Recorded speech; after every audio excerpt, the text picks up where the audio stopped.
Mais uma aula, pessoal, para vocês membros, o Logos dentro de você, parte 7, construção bíblica.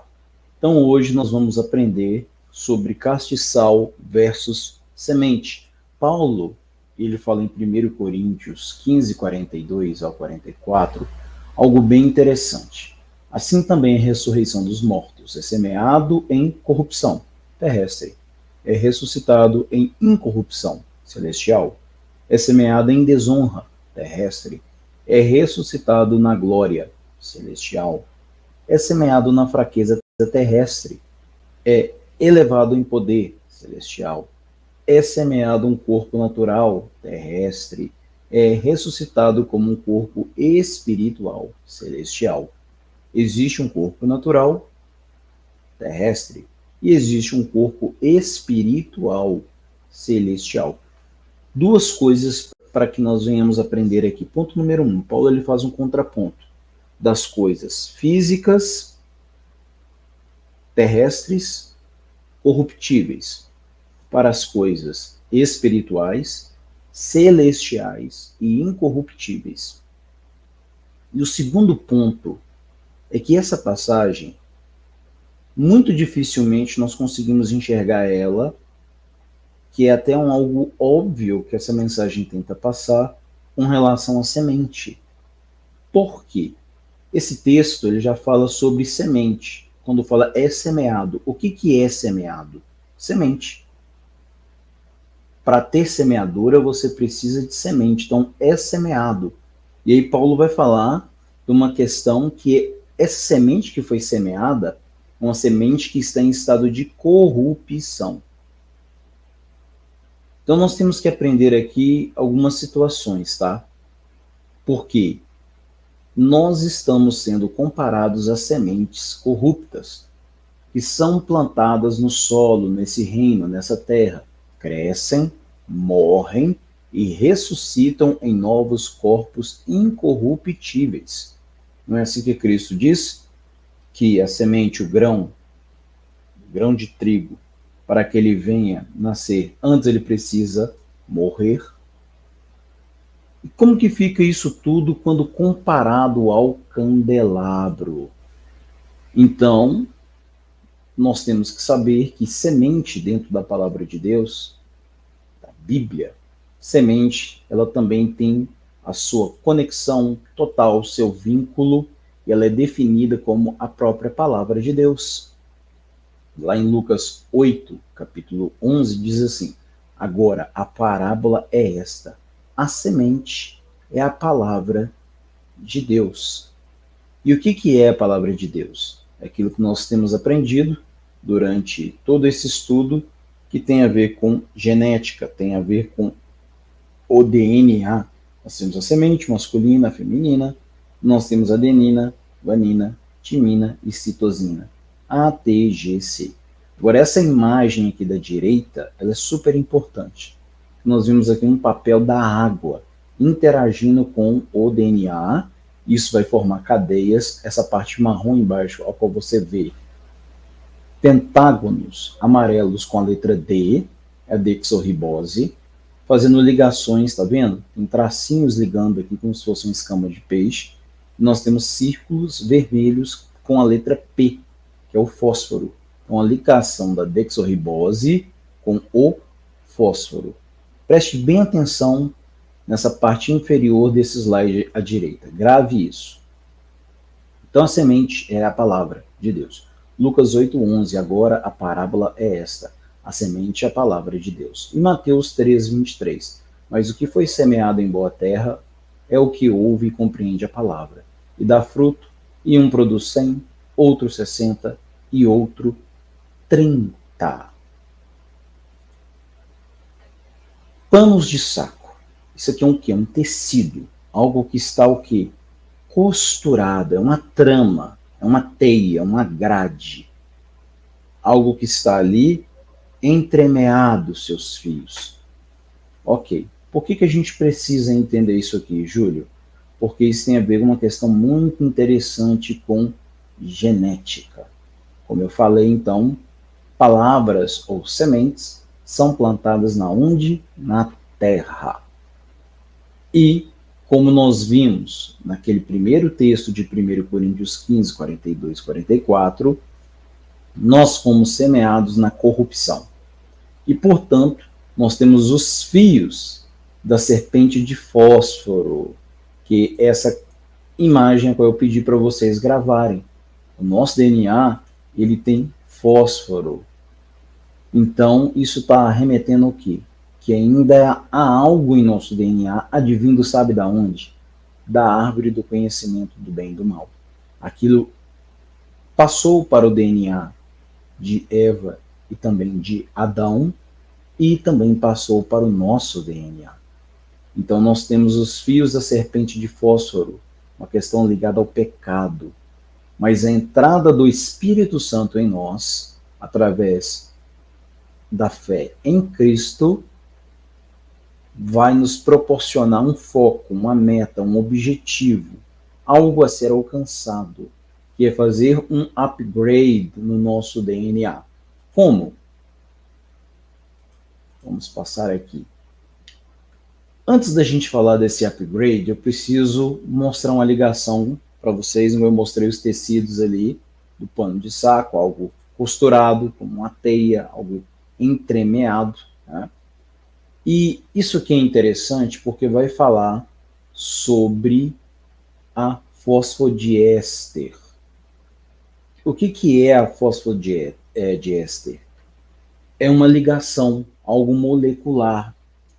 E eu vou até voltar o slide para vocês verem que tem o DNA está regado a água. A semente, para ela brotar, ela não precisa de água.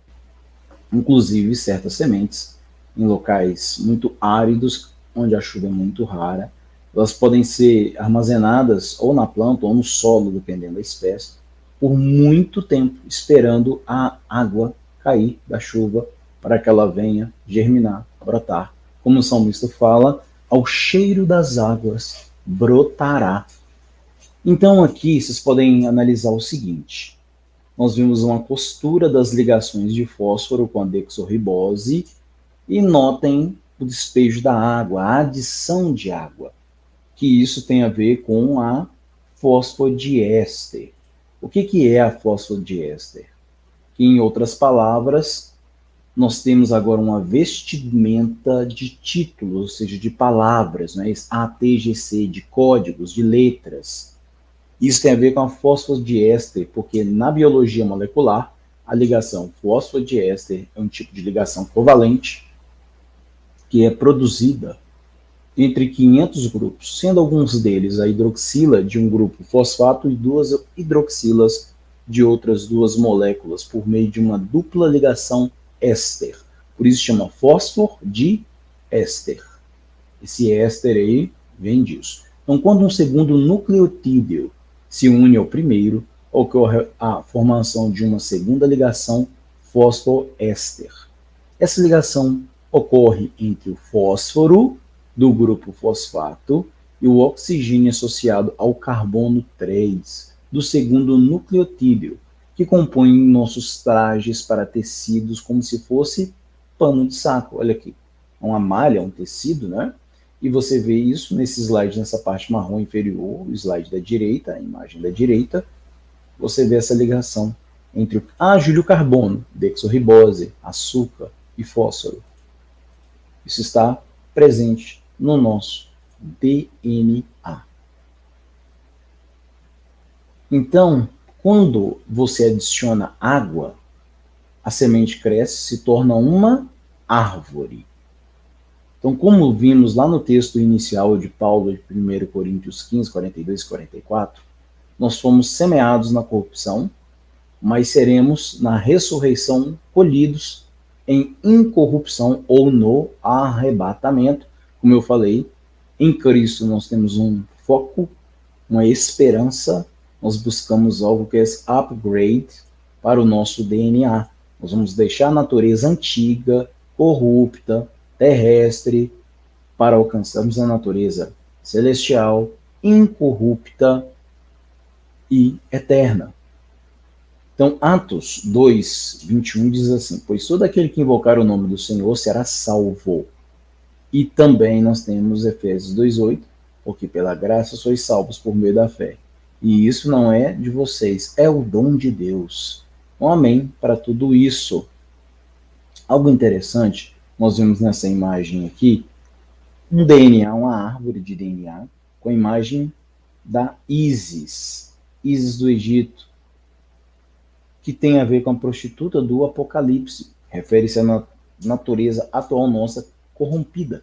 E nós temos a outra imagem, que é a imagem de Maria, daqui a pouco vocês vão entender essa comparação que foi feita, que é sobre uma montagem de um DNA não contaminado, não um DNA de prostituta, mas um DNA puro, pártenos, virgem, um DNA não corrompido.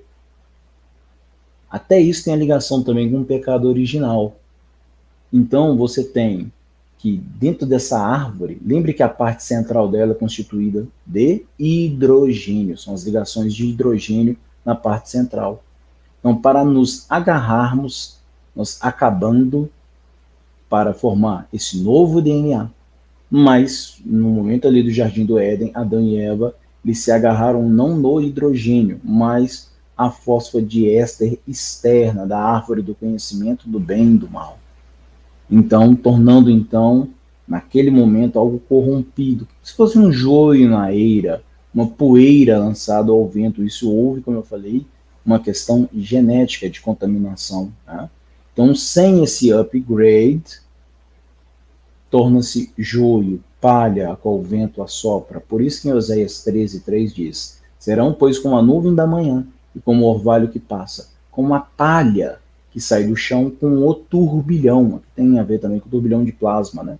E como a fumaça que sai da chaminé, porque na Israel agrícola você colhia os grãos e a casca dos grãos você lançava na fogueira, não era algo aproveitável. Daqui a pouquinho nós vamos voltar, como eu falei, nessa questão de Ísis, tá? Isso que é muito importante vocês focarem. Agora deixa eu falar para vocês sobre o Mágico de Oz. Quem já viu, já assistiu esse filme? Esse filme é bem antigo. Esse filme tem uma linguagem, um ocultismo extremamente pesado. Talvez se eu tivesse que fazer uma lista aqui dos 5 filmes que tem uma linguagem de ocultismo, certamente esse filme estaria nessa lista. Um filme que marcou gerações, que marcou época, que até hoje é referenciado em todo o mundo ocultista como um grande marco. É um filme que ele já veio com algumas revoluções tecnológicas para a época dele, algo inovador, tá? Como, por exemplo, efeito de cores. É um filme muito antigo.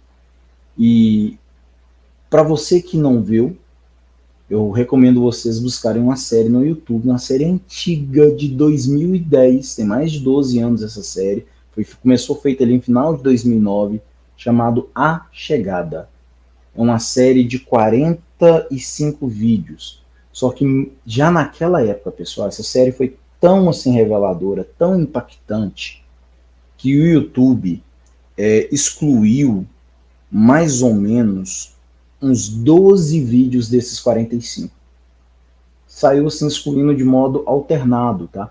Essa série já naquela época foi o primeiro contato que eu tive assim de revelações. Já falava sobre DNA, sobre transhumanismo, sobre o CERN, abertura de portais, sobre o 11 de setembro, sobre os símbolos da maçonaria com o ocultismo. E era a série assim, ela era como se fosse a série que eu estou fazendo no passado e agora.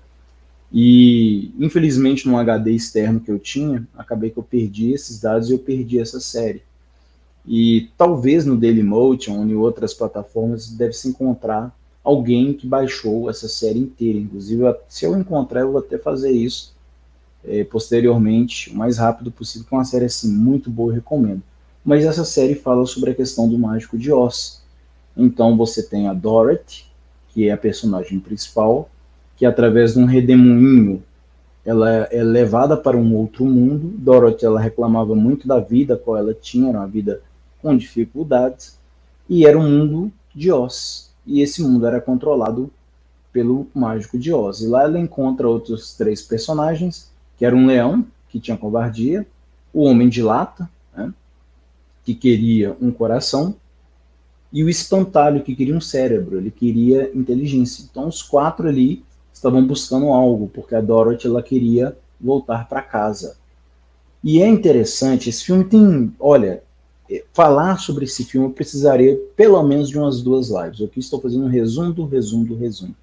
Esse símbolo já, esse filme, melhor dizendo, já tinha uma simbologia sobre aquilo que Aleister Crowley faz um ritual dentro da pirâmide do Egito, que é o símbolo de Aiwass, que depois, muito tempo depois, quase, quer ver quantos anos? Uns quase 60 anos depois, foi feito o ritual do 11 de setembro, que foi já planejado já bem antes, como eu falei, uns 60 anos antes, pelo Aleister Crowley, abertura de portais. O próprio filme Matrix também relata sobre isso. E você tem a estrada que é de ouro para iluminação, mostra o Monte Meru, mostra uma questão de guardiões como querubins. Esse filme assim, tem muito, tudo, até os sapatos de cristal da Dorothy quer dizer algo. Tudo nesse filme, cenário, cores. Eu diria para vocês que foi o primeiro filme que teve essa temática. Que hoje a gente vê, por exemplo, no Matrix, tem muita, né, mensagem ali subliminar, muitos códigos, muita ligação de ponto, muita revelação.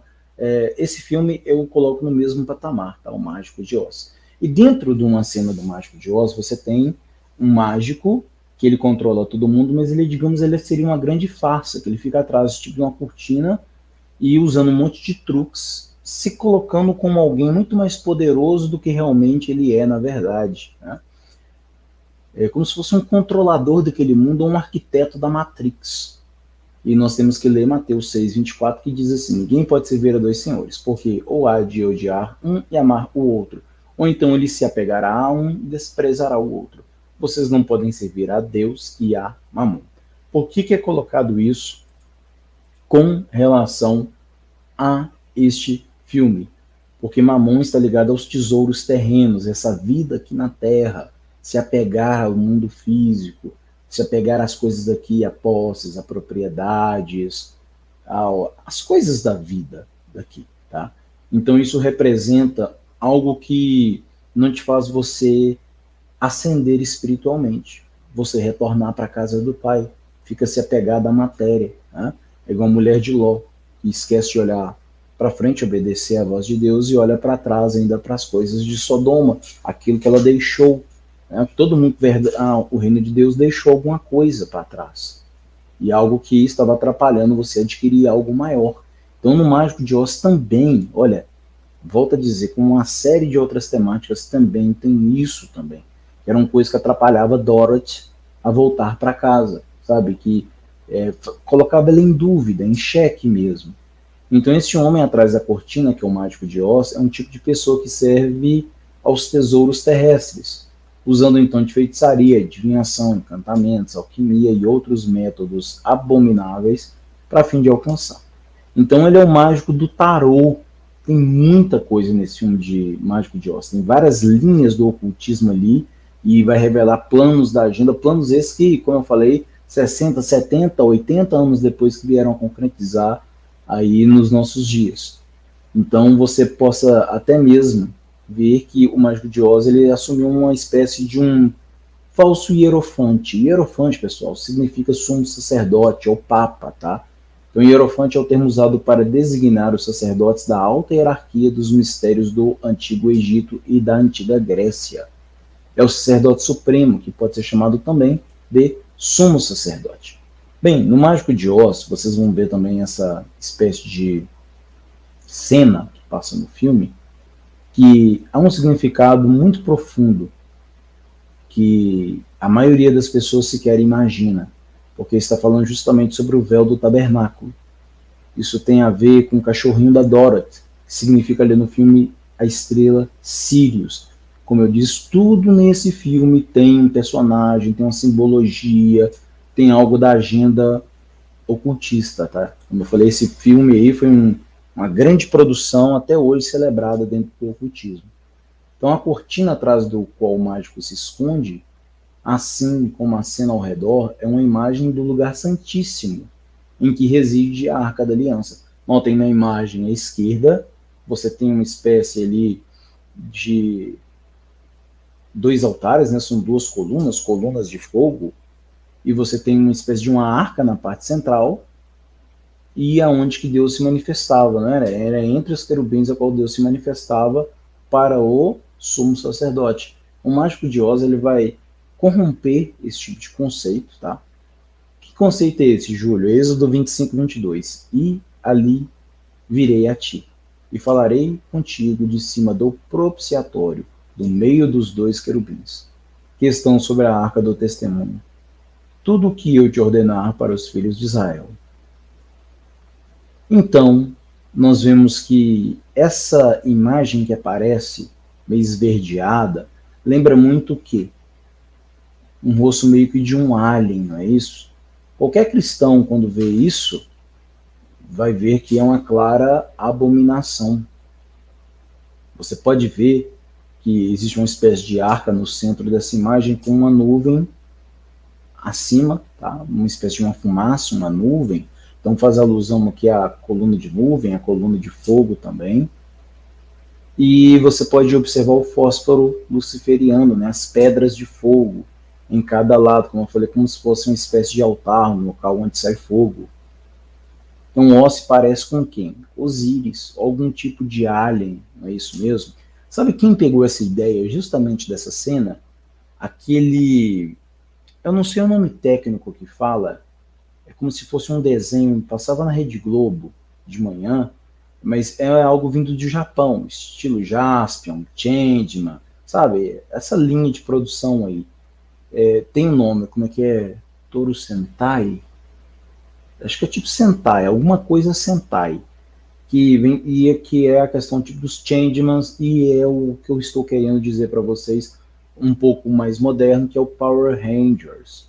Vocês veem que o Power Rangers tem a questão deles transformais, tem uma alusão aos querubins, mas tem uma parte lá que o líderes deles se aparece como se fosse dentro de um tubo.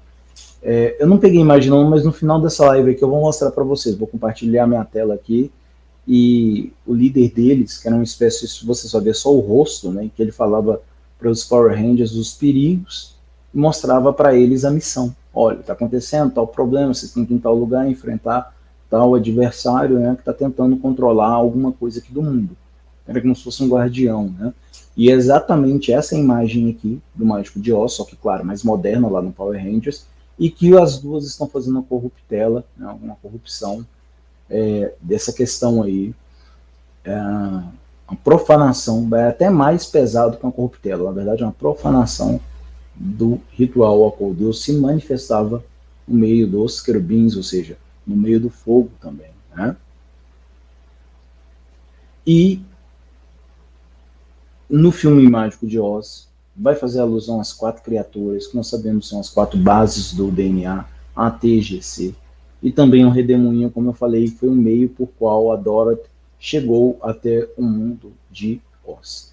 Essa questão do redemoinho é interessante, porque você tem duas passagens bíblicas em 2 Reis, capítulo 2, o verso 1 e o verso 11, que diz assim: E aconteceu o quê? Quando o Senhor quis levar Elias do céu, com um grande redemoinho, Elias foi com Eliseu de Gilgal. E também outra que diz assim: aconteceu o quê? Enquanto eles ainda prosseguiam e falavam, eis que apareceu uma carruagem de fogo e cavalos de fogo e os separou. E Elias subiu em um redemoinho ao céu. Então, nas duas passagens, nós vemos a questão como se fosse de um teletransporte, um meio para ligar dimensões através de redemoinho. Ok. Então nós vemos que a personagem principal no filme Mágico de Oz, que é a Dorothy, ela reside em uma espécie de templo, casa, e tem, digamos assim, criaturas vivas que passam durante o filme dentro desse redemoinho, tá? Como diz, dimensões são guardadas por querubins, são os guardiões, tá? E aonde, Júlio, no filme vai relacionar as quatro criaturas viventes, como eu falei que existem no filme, tá? Aqui estão elas. Nós temos a Dorothy, que é a constelação do anjo, ou seja, Aquário, o leão covarde, que é o signo de leão, o espantalho é a águia, e o homem de lata é o boi ou touro. Então nós podemos ver, por exemplo, o touro. O animal, né, o touro, o boi, ele sempre ajudou o homem no seu trabalho. Isso era no mundo antigo. No mundo atual e futuro, nós temos a presença então do robô, que auxilia o homem no seu trabalho, né? Olha para você ver a ligação. Pessoal, toda a agenda de transformação do mundo, até mesmo questões de transhumanismo, de alteração genética, de clonagem, de DNA, de portais, de CERN, de tudo quanto é coisa, sabe? Que hoje nós vemos assim como é estudado muito nas conspirações. Esse filme Mágico de Oz, ele já trata, tá? E claro, questões de genética também. E algo interessante ainda sobre o Homem de Lata, que ele também é tipo uma espécie de um lenhador, né? Ele corta lenha, ele auxilia o homem, como eu falei, no trabalho, tá? Então você pode ver as outras conexões. O leão é auto-evidente, né? Engraçado que eles colocaram um leão covarde.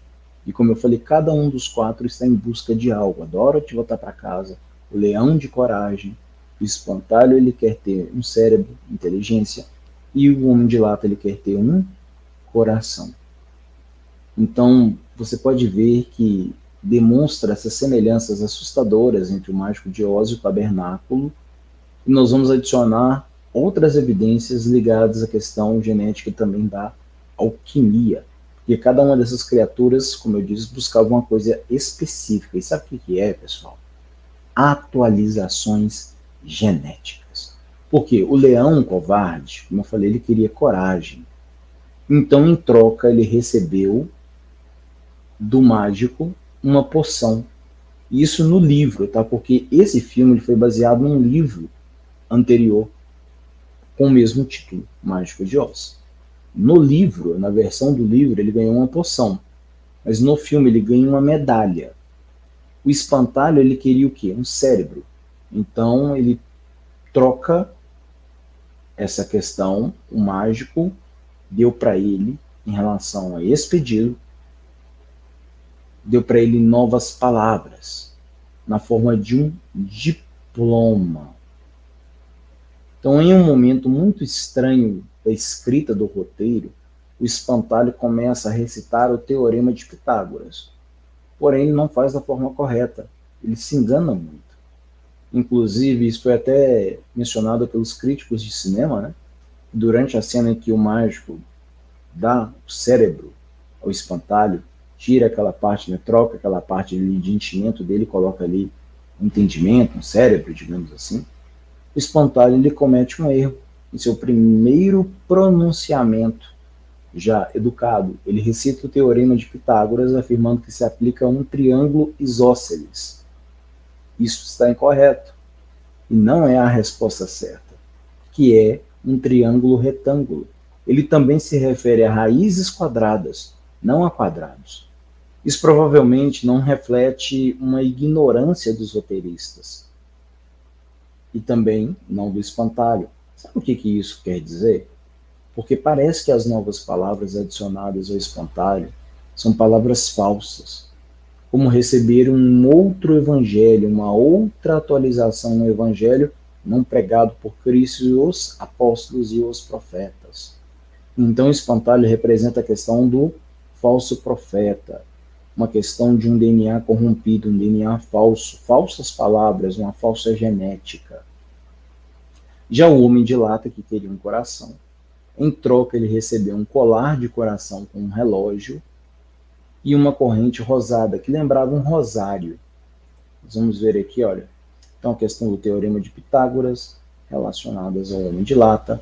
Aqui vocês podem ver, então, o homem de lata com uma espécie de relógio e em forma de coração, e algumas questões parecendo flores, né, ou esferas, parecendo realmente ali um rosário.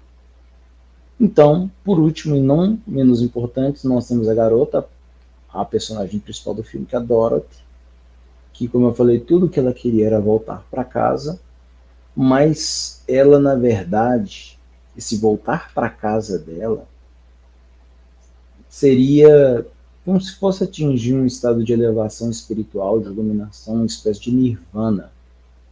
E aí talvez a interpretação melhor seja que ela queria estar de volta ao submundo, que é essa terra aqui, essa matéria. Ela não queria ser levada pelo redemoinho, ser arrebatada, ela queria permanecer em matéria. Então é muito seguro a gente dizer que o Mágico de Oz está cheio de ideias esotéricas, cabalísticas, de ocultismo, muito simbolismo, que se perdem no espectador e que pode ser acionado através das mensagens subliminares. Então, um resumo que eu posso fazer: o leão, a poção, significa imortalidade. Espantalho, falso conhecimento. O homem de lata, relógio com coração, significa atemporalidade, porque nós sabemos que o coração está ligado ao tempo, ele é a bateria, o relógio da vida. E a Dorothy está de volta preso à matéria, não transcendimento. Bem, agora nós vamos estudar o livro de Ezequiel. Nós estudamos muito sobre Êxodo, Tabernáculo, enfim. Agora, o livro de Ezequiel, ele traz uma questão muito interessante, porque ele já começa com visões de Deus. O capítulo 1 diz assim: aconteceu que no 30º ano, no 4º mês, no 5º dia do mês, estando eu entre os cativos à beira do rio Quebar, os céus se abriram e tive visões de Deus. Ok. Agora, nós vemos que os céus foram abertos e Ezequiel teve visões de Deus. O que é exatamente o céu? E uma resposta óbvia, né, seria o céu acima e o espaço acima dele. Algo cosmológico. Só que, no entanto, nós sabemos pelos 4 evangelhos que o céu também é representativo de algo dentro de nós, que é a morada de Deus, o trono de Deus. Por isso que em Lucas 17, 21, igual está aqui no slide, diz: nem dirão, eis aqui, ou olha lá, pois eis que o reino de Deus está dentro de você. Então observe que reino de Deus e reino dos céus são a mesma coisa. Ora diz uma coisa, ora vai dizer a outra, mas são palavras ali semelhantes e utilizadas para o mesmo contexto, para o mesmo local, para o mesmo conceito. Então não é o que está em nossa imaginação, mas sim literalmente nossa própria fisiologia. Ou seja, o reino de Deus está dentro de nós, dentro da nossa genética, dentro das nossas células, igual nós aprendemos nas aulas passadas. Então, mais especificamente, é a nossa biologia celular e DNA, que obviamente é o tabernáculo e o templo de Deus. A arca é o DNA onde a palavra de Deus está armazenada, ATGC.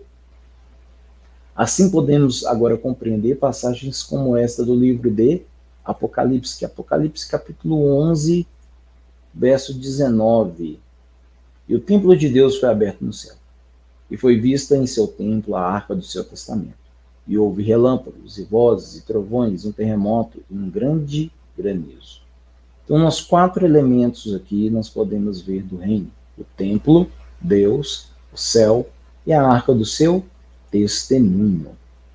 Então nós sabemos então que essas visões de Daniel, esse aqui é um conceito muito interessante, está ligado na verdade com visões da parte genética, da parte molecular, celular do ser humano. Nós temos os 4 evangelhos, Mateus, Marcos, Lucas e João, cada um, como eu falei nas aulas anteriores, ligados a uma letra da base das bases nitrogenadas da cadeia do DNA. Então, Ezequiel estava vendo o quê? Céus abertos, ou seja, ele estava vendo esse templo, essa célula nossa aberta. Interessante que, ao longo do estudo, nós vamos ver essa atualização e essa purificação e transformação do DNA futuro. Então, todos os 4 elementos, o templo, Deus, o céu e a arca do seu testemunho, foram vistas no mesmo lugar, ou seja, dentro de nós. Então, assim, as visões de Ezequiel consistiam em coisas que veríamos na biologia humana. E em seguida, nós temos Ezequiel que começa a ver um redemoinho. Então, qual que é a aparência do DNA? Exatamente, o DNA ele se parece muito com um redemoinho, uma espiral. Então, observe que há fogo se desenvolvendo. Sabemos que o fogo é o elemento químico do fósforo, que compõe os fios da serpente. E temos também a nuvem de hidrogênio. Veja como o céu é a Terra. O céu e a Terra estão unidos através dessa imagem, tá vendo? Um redemoinho de fogo e nuvem. Isso é muito comum, principalmente em tormentas nos Estados Unidos, ciclones. É muito comum eles virem acompanhados de raios. E você vê uma imagem em espiral de uma ligação Terra-céu.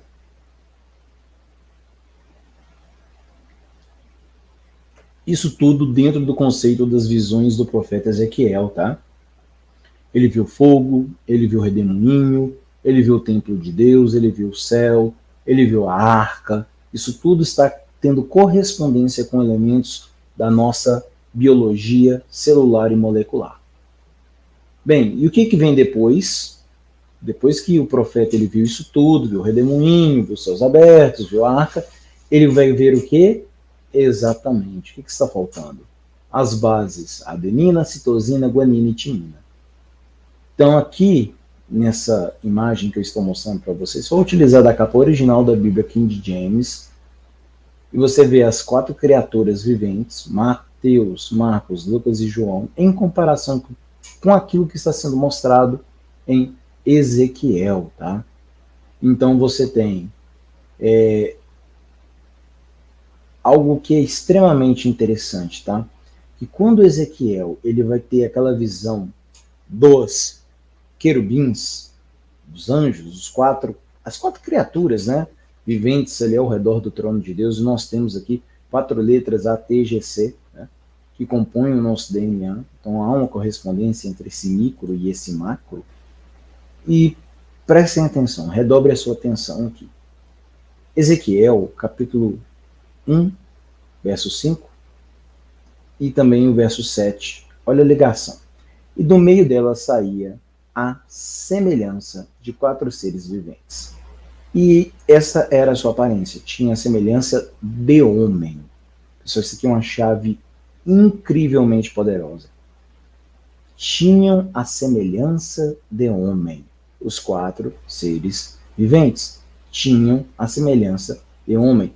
Olha a ligação com Gênesis 1:26. E Deus diz: façamos o homem o que é a nossa imagem, conforme a nossa semelhança. Ou seja, desde a criação de Adão, desde a genética de Adão, nós estamos vendo uma correlação com anjos, com DNA, com essas letras, as 4 bases, A, T, G, C. Por Ezequiel 1:7. E os seus pés eram pés direitos, e as plantas dos seus pés como a planta do pé de uma bezerra. Grave isso aqui, as plantas do pé como de uma bezerra. E luziam com uma cor de cobre polido. Ok. Aqui é que o entendimento ele fica bem interessante. Por quê? O que nós temos que aprender? Que no princípio Deus criou os genes. Então vocês logo verão que essas representações que foram utilizadas, principalmente a semelhança da deusa egípcia Ísis, para representar o fósforo, que também é conhecido Ísis, né? É a mesma Vênus, que é o corpo mais brilhante no céu noturno, só perde para a Lua. Vênus era conhecido como a estrela mãe, estrela da manhã. E o interessante é que Jesus também se declara como a estrela da manhã, né? Como diz Apocalipse 22:16. Antes de eu ler Apocalipse 22:16, vamos decodificar aqui essas 2 imagens, né? Nós já estudamos sobre as 2 pilastras da maçonaria. Uma representa o céu, a da esquerda, a bóveda celeste, a outra a terra, né? Por mais que a terra não é um globo, e representam os 2 pontos principais da nossa genética: hidrogênio, né? Que representa Cristo, e o hidrogênio representa o céu, e o fósforo, que representa a luz, representa na Terra. Olha que interessante. Esse brasão aqui você tem os 4 signos principais, os 4 seres viventes, as 4 letras, a TGC, leão, touro, águia e homem, que é aquário. Aí você tem a fita do RNA, serpente, e você tem o texto de Ezequiel 1:7. Eu vou até repassar esse texto de Ezequiel de novo, 1:7, preste atenção. E os seus pés eram pés direitos, e as plantas dos seus pés como a planta do pé de uma bezerra, e luziam com a cor de cobre polido. Preste atenção. Isso tem a ver com a serpente de bronze, não era isso? O bronze ele é feito uma mistura de estanho e cobre. Você tem a própria questão com a Ísis, com o bezerro, com, que foi adorado, né, pelos israelitas. Isso tudo está relacionado. Aqui é apenas uma introdução, e no decorrer das aulas a gente vai explorar isso bem fundo mesmo. Bem, agora é Apocalipse 22:16, que eu tenho que ler para vocês, que diz assim: Eu, Jesus, enviei o meu anjo para vos testificar dessas coisas às igrejas. Eu sou a raiz e a geração de Davi, e a resplandecente estrela da manhã. Então, o fato de que a Igreja Católica adora o Ísis, como por exemplo, né, a Ísis, na verdade, é a rainha do céu, a deusa Ísis lá do Egito, tá? O grupo Estado Islâmico, né, também conhecido como a sigla, né, ISS, claro que tem uma questão muçulmana, islâmica muito forte, mas essa representação de ISS sempre representou, na verdade, a rainha dos céus, a Ísis, sabe? Então, o fato de que a Igreja Católica adora Ísis, essa rainha do céu, sublinha esse ponto imensamente. E, claro, a Igreja Católica ela não adora, na verdade, a Maria. E se fizesse isso, ainda estaria errado, né? Porque a Maria, mãe de Cristo, ela jamais foi considerada como rainha do céu, e adorar apenas ao Messias, o nosso Senhor e Salvador, né? É a Ele que nós temos que dar a glória. E esse título, como Rainha dos Céus, está reservado para a mãe desses deuses, principalmente esses deuses caídos, tá? E Jeremias 7,18 diz assim: Os filhos juntam lenha, e os pais acendem fogo, e as mulheres amassam a massa para fazer bolos, a rainha do céu, e derramar libações a outros deuses, para que me provoquem a ira. Sim, vocês ouviram direito. Provocar a ira de Deus. Então, se alguém quer provocar a ira de Deus, basta apenas fazer bolinhos ou hostes, né? A hoste aqui, feita com trigo e água, que são ofertados para a rainha dos céus. Ísis, que pegou uma questão de aquilo que a Igreja Católica, na verdade, faz. Agora me fugiu o termo, a palavra, mas é um sincretismo. Tinha uma outra palavra também que eu queria falar, que é uma palavra semelhante, mas é um sincretismo, ou seja, aquela Maria que você vê na Igreja Católica, na verdade, é um culto muito antigo, que vem do Antigo Egito, referente a Ísis. E o fato da sociedade moderna não saber diferenciar uma coisa da outra, essa Ísis disfarçada, sincretizada ali em Maria, só mostra que nós já estamos vivendo, na verdade, é o fim dos tempos. Então nós temos a questão aqui do Uraeus. O que é o Uraeus? Preste bem atenção. Quando nós começamos a analisar Ísis, descobrimos que ela é parte do boi touro. Isso pode estar relacionado aos artélios, lá em Ezequiel 1:7. Deixa eu voltar aqui em Ezequiel 1:7, quando fala assim, ó, e os seus pés eram pés direitos. Em outras traduções vão falar, os seus pés eram pés com artélios. Ok. Uma juntura, né? Uma parte fisiológica da própria estrutura do pé e da perna. Estrutura de locomoção. Por que eu digo isso?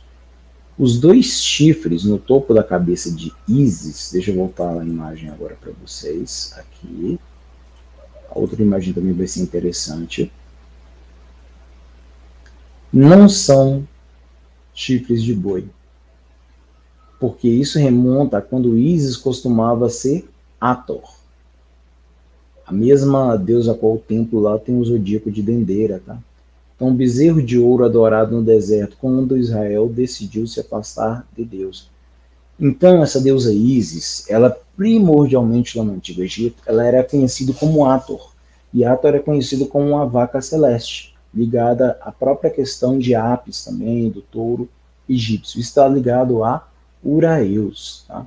Porque entre esses chifres de Ísis, que depois passou a ser tipo como se fossem duas serpentes, tá? Que é a questão do chamado Uraeus. O que é um Uraeus? É uma serpente ereta, tá? Inclusive, as melhores bibliotecas vão dar a seguinte definição para o Uraeus.